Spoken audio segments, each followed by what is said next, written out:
Vamos a meditar un poquito esta palabra de Dios de este sábado, donde el Señor nos invita a una profunda humildad. Y esa humildad no quiere decir dejar de ser uno o pensar que uno hace todo mal.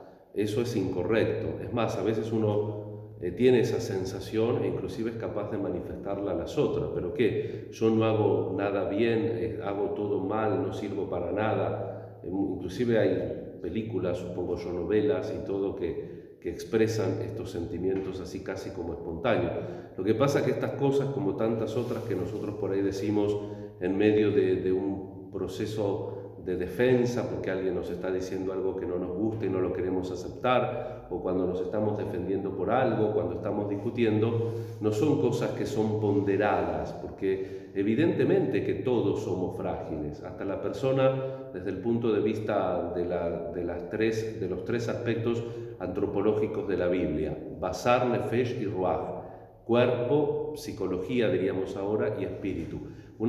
El mejor ser humano, obviamente, es la Virgen, pero dejando a nuestro Señor, que se encarnó y que también es humano en plenitud, y a la Santísima Virgen, cualquier persona, la más perfecta que sea, desde el punto de vista físico, desde el punto de vista psicológico y desde el punto de vista espiritual, no tiene la plenitud de todo.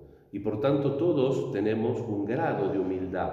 Evidentemente que a una persona con muchas cualidades se le va a pedir muchas más cosas, pero eso de ninguna manera la exime de la naturaleza humana, del querer agradar, del querer ser reconocido, como esta gente. Es el mismo banquete de ayer de Jesús, ya empezó medio un poco accidentado con el tema del enfermo de líquido, del hidrópico, que Jesús lo cura en sábado. Y ahora, en esta continuación, en el momento que en estos banquetes públicos había lugar para la palabra, y como nos dice, volvemos a leer el versículo 1 de este capítulo 14, Jesús fue invitado. Al ser invitado, como buen invitado, se le da su lugar para hablar. Y él aprovecha y cuenta esta pequeña comparación del que buscaba los primeros puestos y viene alguien más importante y lo manda para atrás. Evidentemente que Jesús tiene la idea de que los fariseos buscan hacerse ver, porque en el capítulo 11 en Lucas también Jesús hace la misma advertencia: ustedes que buscan los primeros puestos. Nosotros hoy estamos celebrando a la Virgen, que nos enseña precisamente a buscar el puesto al lado de Dios, porque Dios aleja a los soberbios, a los poderosos, y enaltece a los humildes.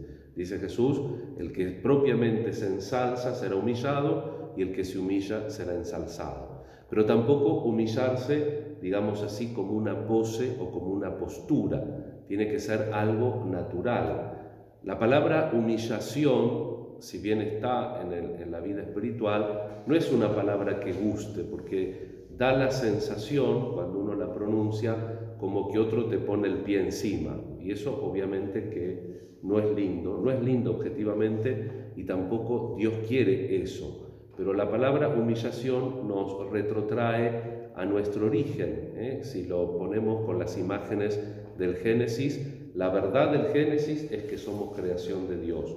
Los dos géneros literarios, en uno Dios hace el hombre de barro, y ahí está el humus, somos frágiles.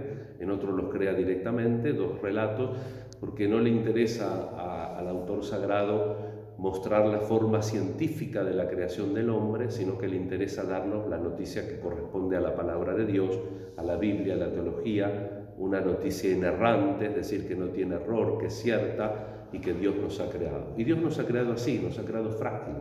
Entonces necesitamos de Él y necesitamos de los otros. Y es hermoso cuando uno entiende la verdadera humildad, porque podemos hacer reflexiones tan profundas como la de Pablo, en la perspectiva de su pasión, que era anunciar el Evangelio. ¡Ay de mí si no evangelizo!, dice Pablo, ¿no? Y desde la cárcel él entiende que esta comunidad, que ayer expresaba en la alegría, el sentimiento, porque se sentía mimado por esa comunidad que le manda obsequios en su cautividad, y que agradece por ello, también reconoce la verdad, porque el hecho de que queramos mucho una comunidad, que queramos mucho una persona, no nos tiene que nublar de los defectos, porque todos los tenemos. Y entonces él reconoce que a veces se anuncia el Evangelio por envidia y por rivalidad, pero dice, bueno, igual al menos así Cristo es anunciado, porque lo de ayer también es un signo de humildad, que Dios termine la obra buena que Él comenzó en ustedes. La obra buena no es de Pablo. Humildad es saber que uno puede hacer un montón de cosas, que uno puede dejar la vida en una tarea, en una misión, pero que la obra es de Dios. Esa es la verdadera y perfecta humildad.